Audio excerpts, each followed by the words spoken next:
Hey everyone, welcome to Reddistry. If you love wild Reddit stories like crazy cheating tales, spooky scary stories to fall asleep to, or just need something to relax with, you're in the right place.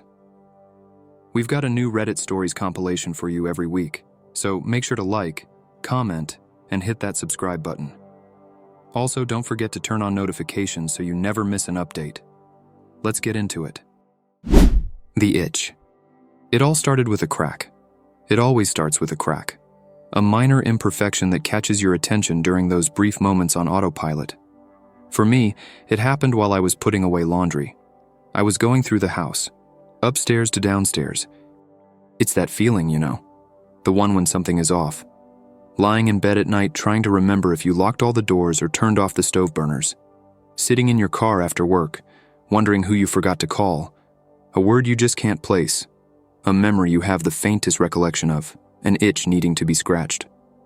So, I turned around and retreated down the hall. At the end, there's a light switch and mirror. Old antique thing my wife inherited from her grandfather, or maybe a distant cousin. Hard to say. Just something to fill the space, to make our house look a little less empty. The space between the mirror and the light switch had a piece of chipped paint. A small fleck of plaster had somehow come undone. Nothing crazy, I know. Happens all the time, especially in a house as old as ours. But it bugged me. I tried to laugh it off, wave it away and return to my chores before my wife got home, but I couldn't forget about it. I walked 2 or 3 steps and I could just feel the back of my head burning, an itch needing to be scratched. So, I went back to the wall and placed my fingernail against the jagged edge of chipped paint. Gently, I flexed my finger up and down, rubbing at the rim, slowly peeling it away.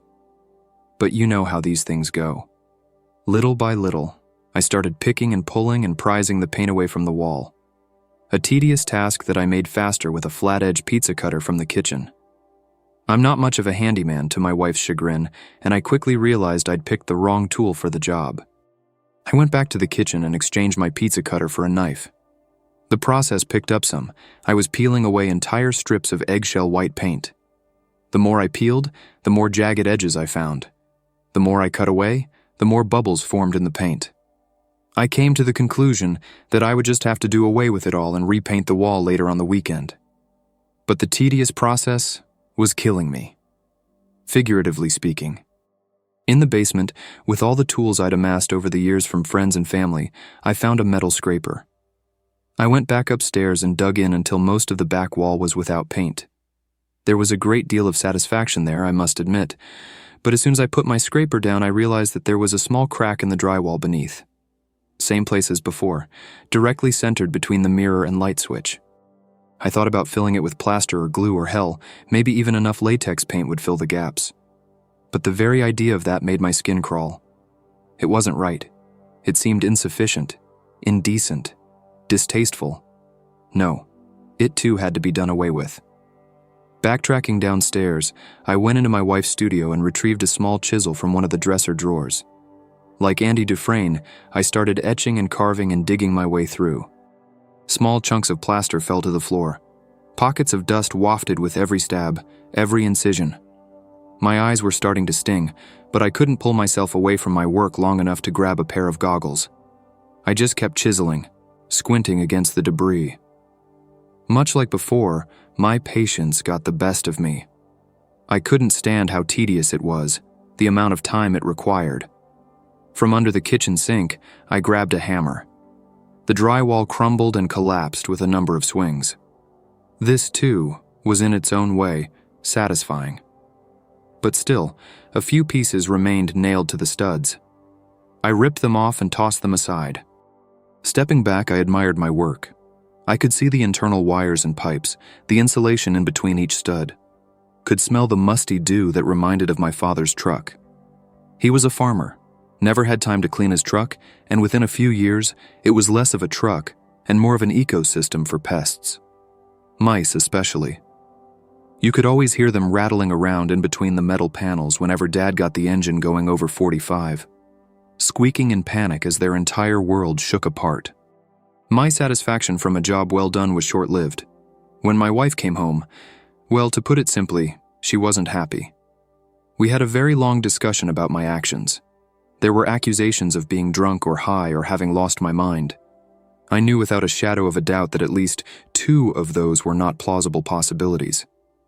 I only drink on the weekends, and I've never done any drugs other than smoking some weed back in college. My mind, my sanity to put it more appropriately, was a questionable matter. One that realistically I could not make a determination about without expressing some sort of noticeable bias. In the end, my wife was willing to chalk up the situation to a heat of the moment kind of thing. Impulsive thinking. Irrational behavior that occurs at odd intervals, a problem plenty of people experience on a daily basis. To put it in simpler terms, a dumbass being a jackass. She helped me sweep up the mess and take out the garbage. I called a local carpenter and booked a time for them to come out and fix the wall. My wife made dinner while I showered. We ate in silence, her disbelief somewhere between concerned and amused. After, I washed dishes while she dried. Regular night in spite of what had happened. After that, we went downstairs and sat on the couch to watch TV. But if I'm to be honest, I couldn't focus on any of the shows. Couldn't tell you what we talked about or if we even talked at all. I was too busy thinking about the chipped paint, the crack in the drywall, the grooves in the floorboards and the spaces in between. About the indents of our textured ceiling, a tacky popcorn look of jagged ridges and bumps. I kept thinking about the small squeak of the second step on the stairs, the hollow moan of the draft in the bedroom, the sound of the mice in my father's truck rattling against the loose panels. But I couldn't tell my wife about it. At least, not in a way that would make sense. Honestly, I was getting worked up. I could literally feel my skin crawling about it, as if there were maggots in the narrow space between bone and flesh, interspersed with my muscles and tissue. Worms wriggling beneath the surface. I snapped out of my fit when my wife turned off the TV and asked if I was ready for bed. I almost laughed because how the hell was I supposed to go to bed? This wasn't the kind of issue where you just count sheep or clear your mind or listen to rain sounds on YouTube. It felt permanent, detrimental. But I had no plausible excuses, no rational explanations. So I nodded my head and followed her upstairs.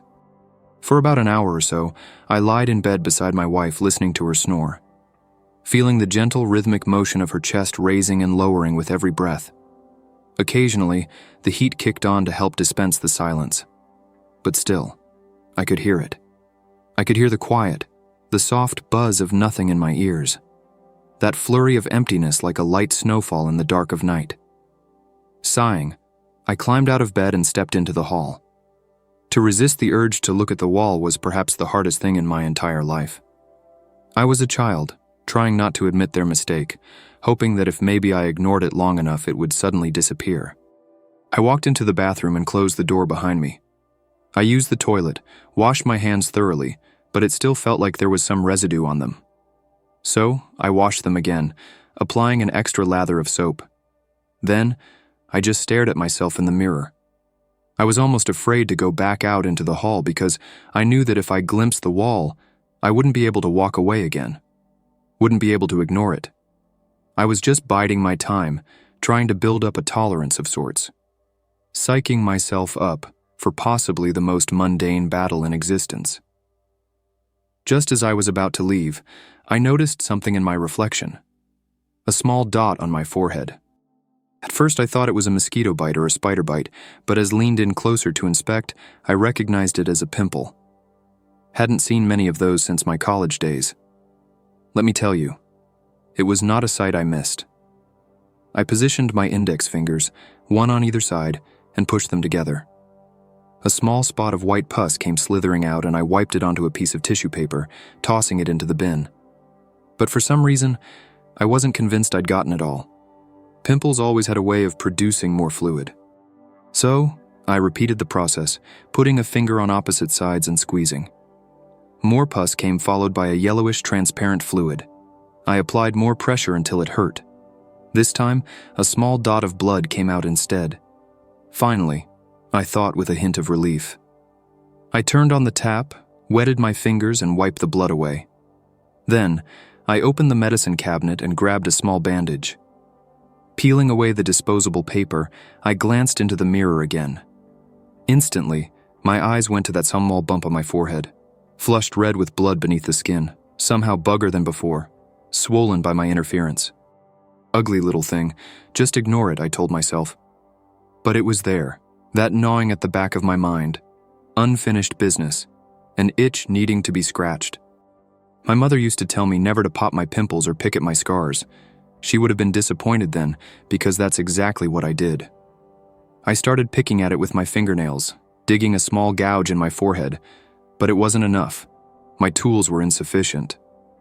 I grabbed a tweezers from the cabinet and pushed the metal tips beneath the skin, scraping away the stringy bits underneath.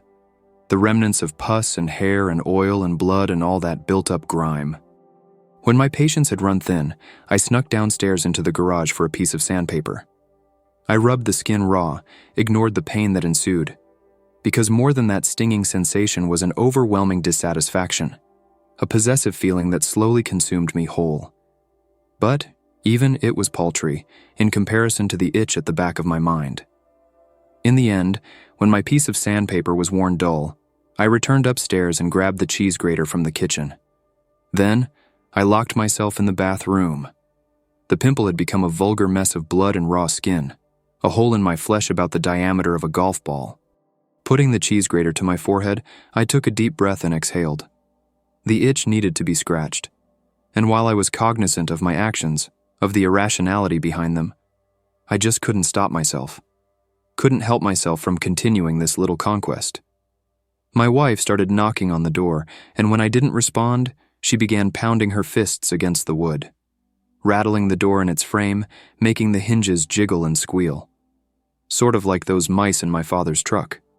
She called my name over and over. I had no words, no answers, no explanations. There was just the sound of the cheese grater scraping against my skull, tearing away the skin in an attempt to enravec what laid beneath. It's a dangerous thing, focusing on the imperfections in life. To think about an itch. Once you start thinking about it, once you realize its presence, it just doesn't want to go away. And any mention of it has this neurological reaction that makes you have this incessant urge to scratch. But I intend to get rid of my itch, and I won't stop scratching until it's gone.